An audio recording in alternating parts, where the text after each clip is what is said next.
Benchmark, the voice of business. Presented by LMD.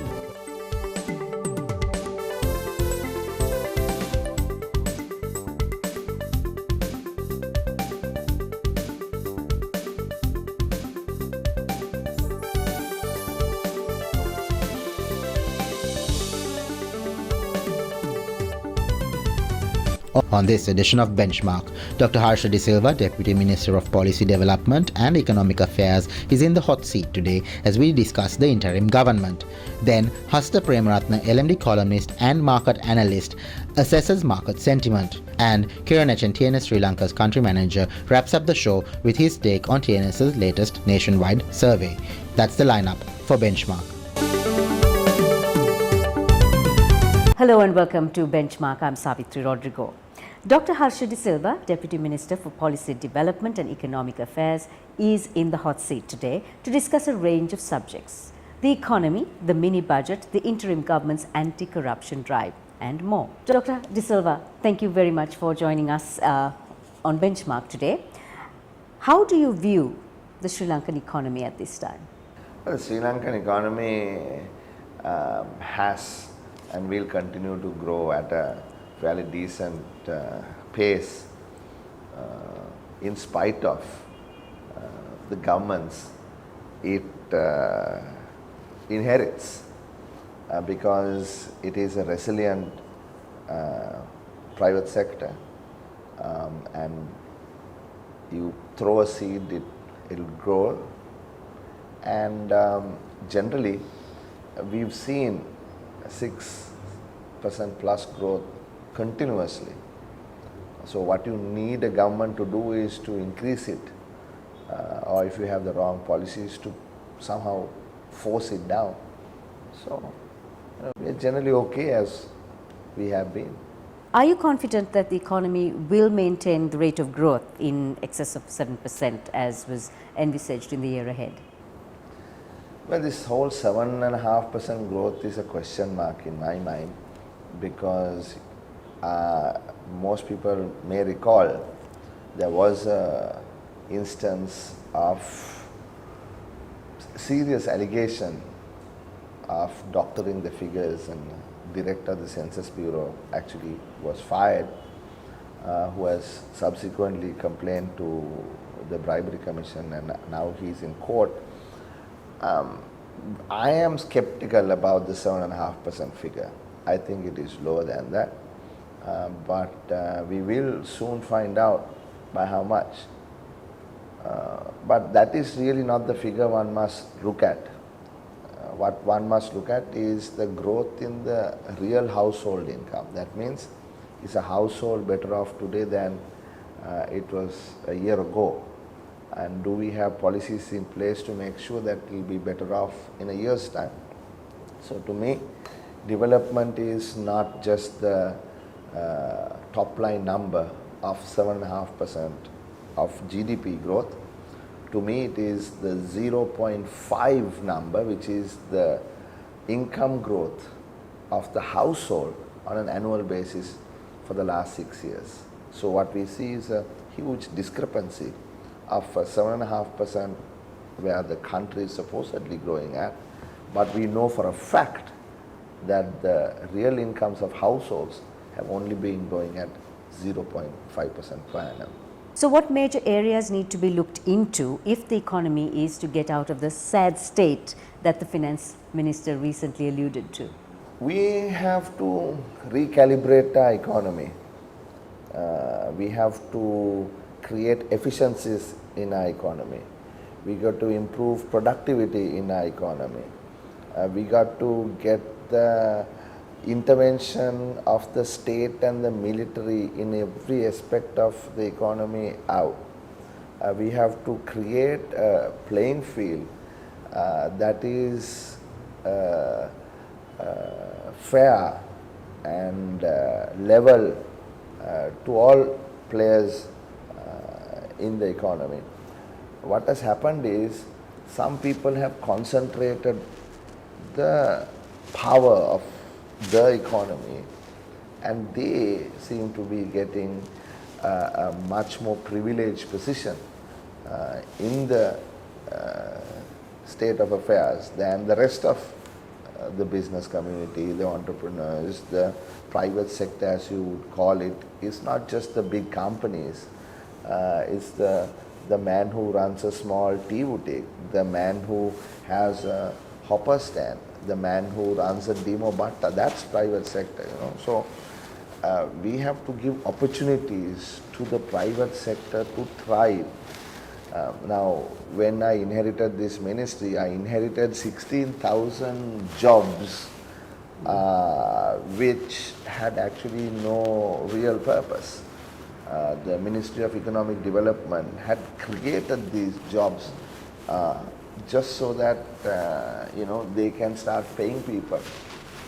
But when we spoke to them, we found out that they were either reading books or sewing or chatting. Those are not sustainable jobs. But if a private sector job is created, then that is a sustainable job.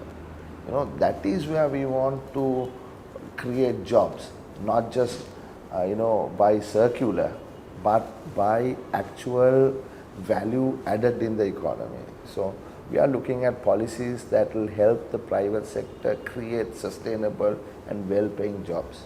There were many wealth taxes that were imposed, super gains tax, the mansion tax and so on. How do you respond to claims that the recently unveiled mini budget employs Robin Hood tactics? Well, there's been some criticism, I must admit. I also must say, we did this in a week and a half. There's so much you can do in a week and a half. But we came to office with the promise of delivering on a 100-day program. And we promised the people that we'll reduce prices of essentials, we'll reduce prices of fuel, and we'll increase salaries. Now, the only way a government can do that is by increasing the revenue to the state. Now, revenue is essentially taxes. So we have to tax in order to spend. The whole issue is whether the retrospective nature of some of the taxes is fair and whether that violated the principles of predictability, fairness, justness. So we may have lapsed a bit, but we want the private sector to understand that this is a one-time thing, and we want the private sector to work with us, because at the end of the day, if we are unable to ensure that the masses of this country are satisfied, if we can't make them satisfied, if they are not satisfied, then that will lead into much worse social uprisings. So businesses can thrive, entrepreneurs can make money, taxes can be lower for large profits, but for that to happen, we have to have a cohesive social structure. We have to have people content, right? So there's two sides to this coin. So while it may have hurt some people's bottom lines, while it may have disturbed some of their plans, the intention was not to hurt anyone, but to ensure that we as a government was able to deliver. But I will once again guarantee that this is a one-time thing, and going forward we will structure policies that are helpful for the private sector to thrive. Well, we're certainly going to continue this discussion. We are going in for a commercial break now, but on the other side, Dr. Harsha de Silva will speak more about what we've been discussing today, so stay with us.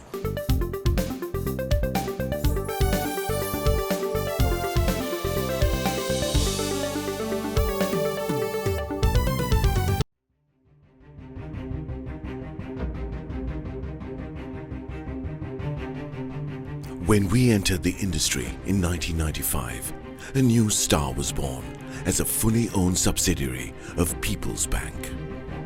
For those seeking to grow their businesses, PLC provided the seed.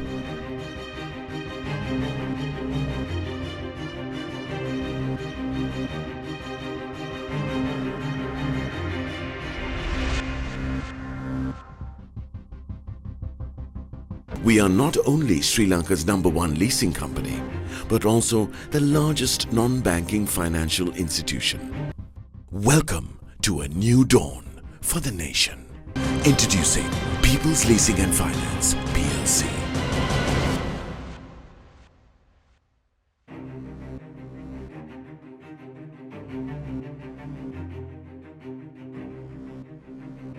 We can show you a world, shining, shimmering, splendid, amazing, beautiful, dazzling, wondrous space for you and me. A whole new world, the future's got a whole new world for you.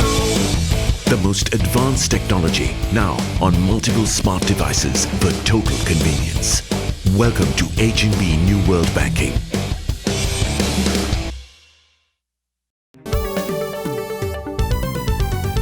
You're with Benchmark and we are discussing various economic issues with Dr. Harsha de Silva, the Deputy Minister for Policy Development and Economic Affairs. Boosting government revenues should be a key facet in fiscal policy, but what steps are being taken to improve revenue collection?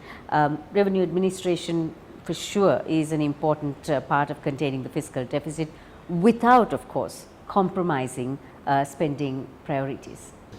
See, revenue is essentially taxes, and taxes must be just and fair and equitable and predictable and all of that.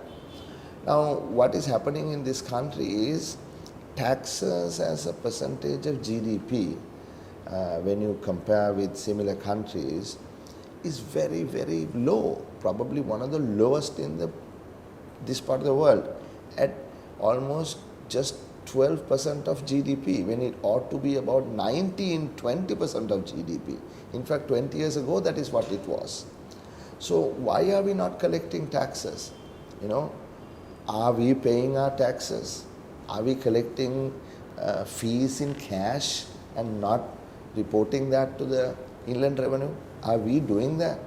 You know, that's one question. We as citizens must be responsible. We ask things from the government. We ask, you know, what this country can do for us, but what can we do for this country? You know, it's a two-way street. So that's one. The other thing is, we've been very unfair. You know, we have had regressive taxes, which means that people with lesser incomes pay a higher percentage of their income in taxes.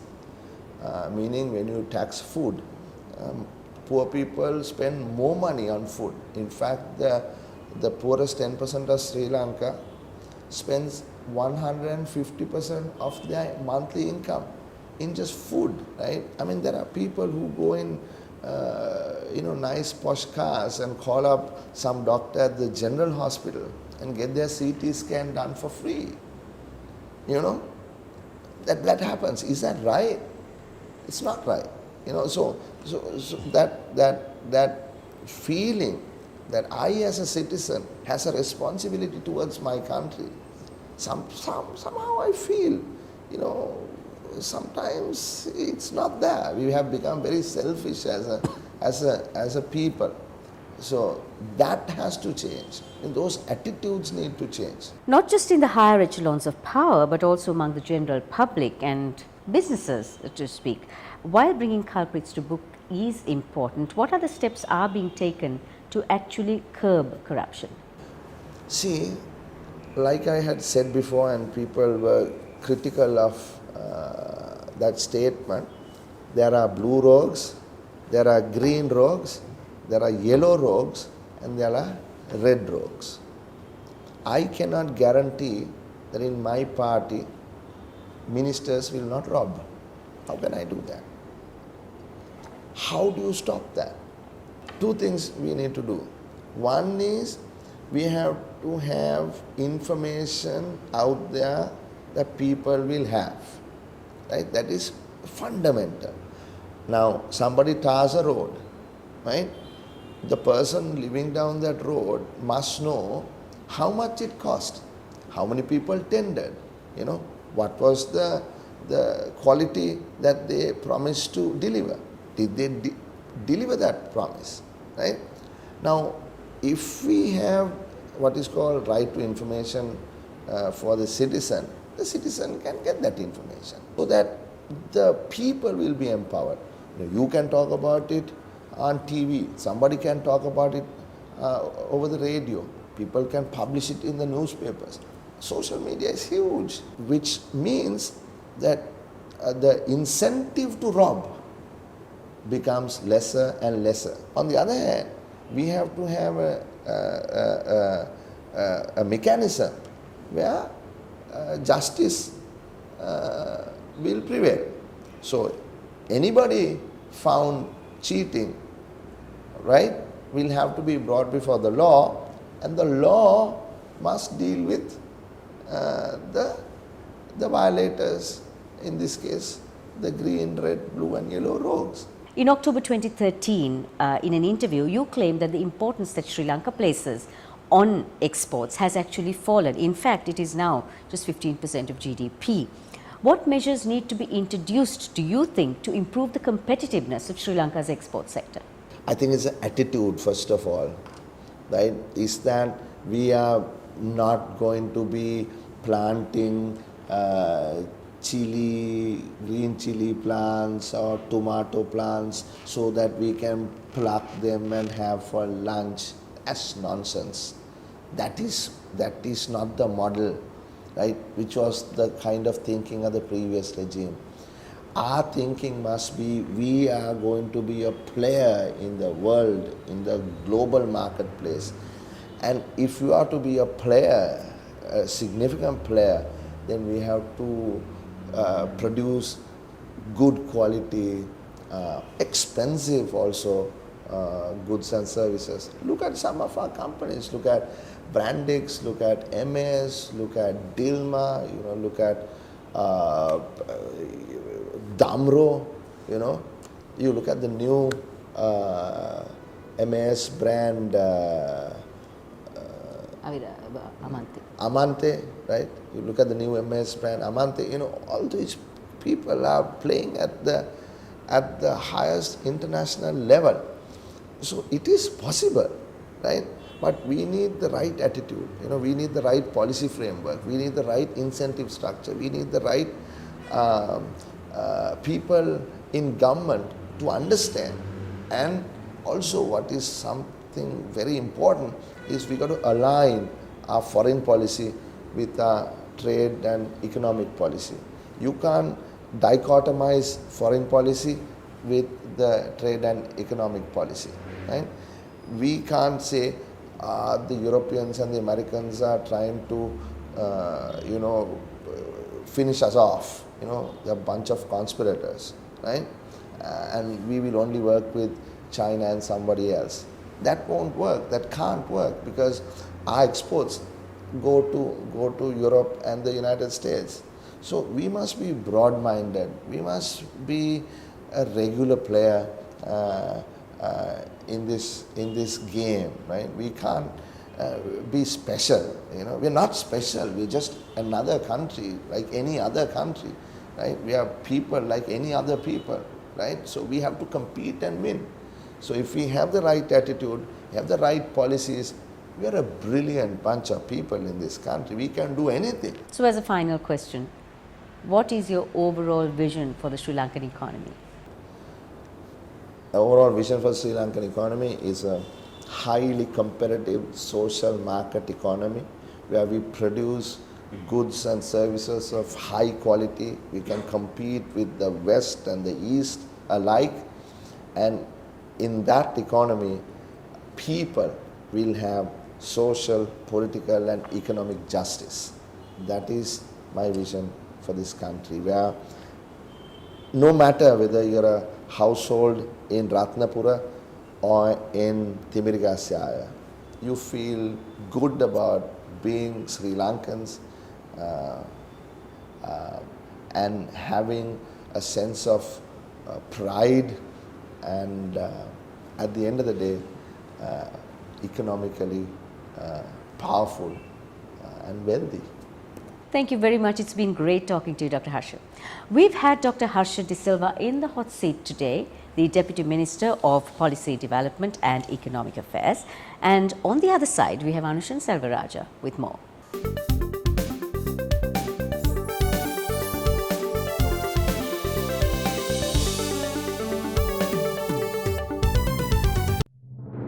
Sri Lanka's #1 leasing company is now the nation's largest and highest rated finance company with 2 international ratings.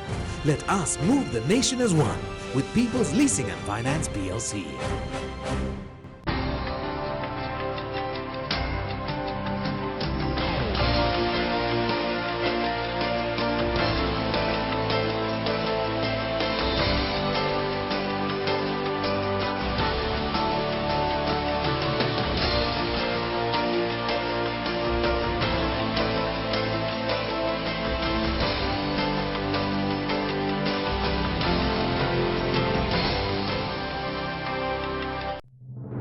Sri Lanka's #1 leasing company is now the nation's largest and highest rated finance company with 2 international ratings. Let us move the nation as one with People's Leasing and Finance PLC.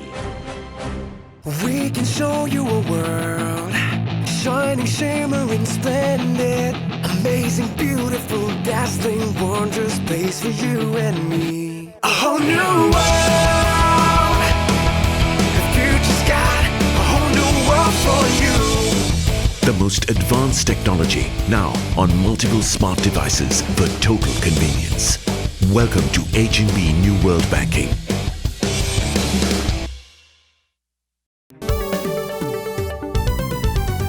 Hello and welcome back. I'm Anushan Selvaraja. We'll take a closer look at the bourse now with market analyst and LMD columnist Harsha Premaratna. Welcome, Harsha. Now, why don't you just tell us a little bit about how the bourse is faring at this point of time? Yeah, we've seen the market being highly volatile in the last month. In fact, leading up to the election from early November, we've seen significant volatility in the index, especially soon after the election result came out on January 8th. We saw the market picking up, and thereafter there was a significant fall after about a week from the election. Again, there was a pickup, and then we had the interim budget, and soon after the budget, we had almost a 500 points drop within just 2 days. And thereafter we saw again market picking up in the last few days, settling down around 7,300, 7,350 range, where there seemed to be some level of resistance. But obviously the market has been highly sensitive and volatile to the political developments, and looking at how this 100-day program is going, and in particular that the news that comes out every day in and out about some resignation from disagreement, and how sustainable this 100-day program and the present government is. What are the medium to long-term implications for the bourse, Harsha, in terms of the recent changes in our political sphere?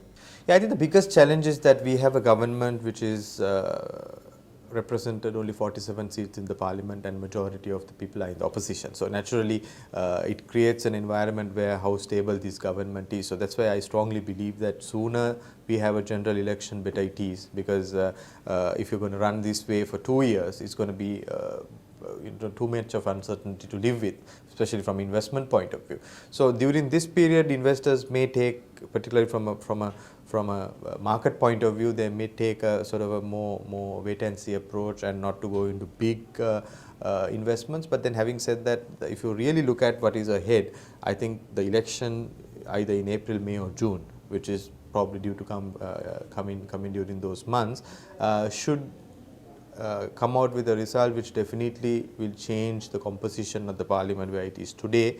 And whether one single party would get 113 majority, I don't think so. So in that backdrop, I think politically there will be some uncertain passage. There will be no stability in the government that compared to maybe the previous regime, which probably had too much of stability, and that created a lot of different problems. But I think what it will really do is that market will start looking at which government really comes out with what policies, and based on that, if the continuity of the good work is going to be maintained, I think the market should not worry, investors should not worry, there will be more positive momentum. Because one thing is very clear, that war is behind us, and we have to see whether we can bring a permanent solution to this problem. Thank you for joining us, Hasita. That was market analyst and LMD columnist Harsha Premaratna. After a short commercial break, we will take a closer look at the latest LMD TNS survey. Stay tuned.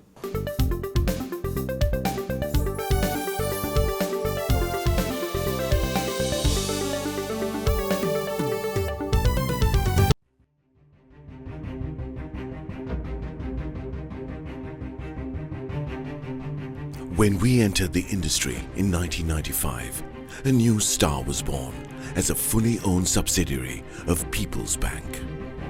For those seeking to grow their businesses, PLC provided the seed.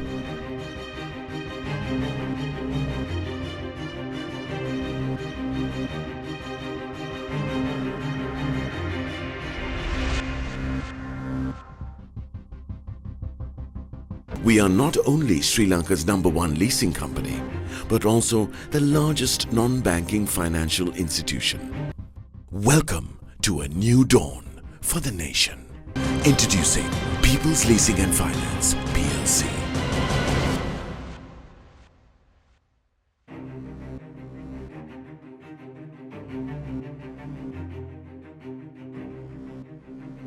We can show you a world, shining, shimmering, splendid, amazing, beautiful, dazzling, wondrous space for you and me. A whole new world, the future's got a whole new world for you. The most advanced technology now on multiple smart devices for total convenience. Welcome to H&B New World Banking.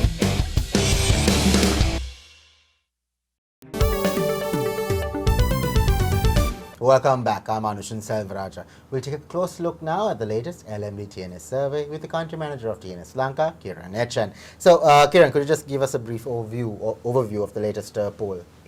We celebrated 67 years of independence this month, Anushan. So we focused the latest survey on public sentiments around it and what they thought how we are doing as an independent nation. Has Sri Lanka made the most of gaining independence? Yes, Anushan. If you go by the poll results, 75% of the people we met believe that yes, we are making the most of our independence, and in many ways they are not just referring to the freedom from colonial rule, but also the freedom from the clutches of terrorism. So many of them talk about how we have truly put the war behind us. As one respondent called it, there is no fear of bomb explosions. How many ethnicities are coming together to live as one nation today. So we can call ourselves truly independent. So while that part is positive, I would like to call your attention to a couple of other interesting findings. So we asked people whether are we truly reaping the fruits of democracy, and just around 50% agreed to that statement, and please note it is only 50%, food for thought. We also asked the people whether our culture has evolved for the better, since 1948, and again just over half, around 53% agree with that statement. The point I am making, Anushan, is it's really a mixed bag out there. What people are saying is majority believe we are a truly independent nation today, but many are wondering, are we making the most of it? Now, does the poll say anything about Sri Lanka's society on the whole having improved? If not, what is lacking in this regard? 2 out of 3 people, over 60% of them, feel that we have improved. So we also asked them what can we do to improve the societies, and like always you get a lot of opinions. But you could broadly classify these into 2 themes. The first theme was all about trying to build a fair and free society where there is mutual respect and understanding for every single citizen, irrespective of ethnicity or religion. The second theme, quite interestingly, was about protecting our culture. Many feel that our culture is a bit threatened because of the influence of the Western lifestyle and Western style of thinking, and there were a lot of mentions of how we should instill a lot more pride in our own unique and distinct culture and do what we can to protect it. Thank you for joining us, Kiran. That was the country manager of TNS Lanka, Kiran Echen. Thank you for watching Benchmark, and we hope to see you again next time.